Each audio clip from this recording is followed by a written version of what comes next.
ఈ వీడియోలో మనం వరిలో వచ్చే తాటాకు తెగులు గురించి తెలుసుకుందాం.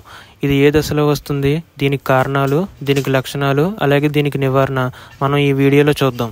ముందుగా ఇది ఏ దశలో వస్తుంది? 25-50 రోజుల దశలో ఉన్న వరి పైరును, అలాగే ఆలస్యంగా జులైలో కోసే నారుమడుల్లో ఇది ఆశించి నష్టం చేస్తుంది.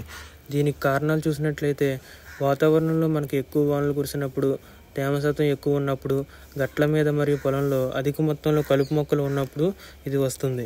దీనికి లక్షణాలు చూసినట్లయితే ఈ హిస్ప పురుగు ఆశించినప్పుడు పిల్ల మరియు పెద్ద పెంకు పురుగులు ఆకులను అటాక్ చేసి డ్యామేజ్ చేస్తాయి. దీన్ని ఎలా గుర్తించాలంటే ఇది వచ్చినప్పుడు ఆకుల మీద తెలుపు రంగులో నిలువు చారలు మనకు కనిపించడం జరుగుతుంది.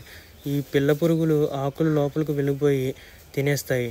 దీని తీవ్ర దశలో ఆకులు పూర్తిగా ఎండిపోయే అవకాశం ఉంది. కాబట్టి ముందు దశలోనే మనం చర్యలు తీసుకుని దీన్ని నివారించుకోవాలి.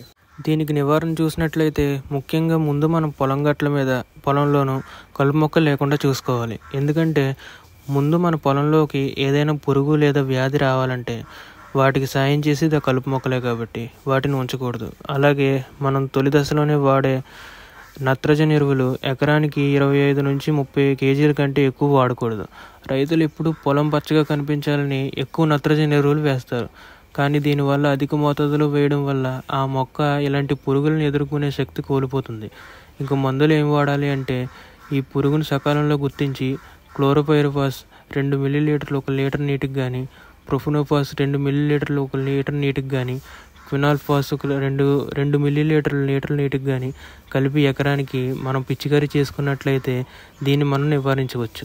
వీడియో నచ్చితే లైక్ చేసి సబ్స్క్రైబ్ చేసి బెల్ ఐకాన్ ఆన్లో పెట్టుకోండి. ఇంకా ఎలాంటి వీడియోస్ మీకు కావాలో కామెంట్ చేయండి.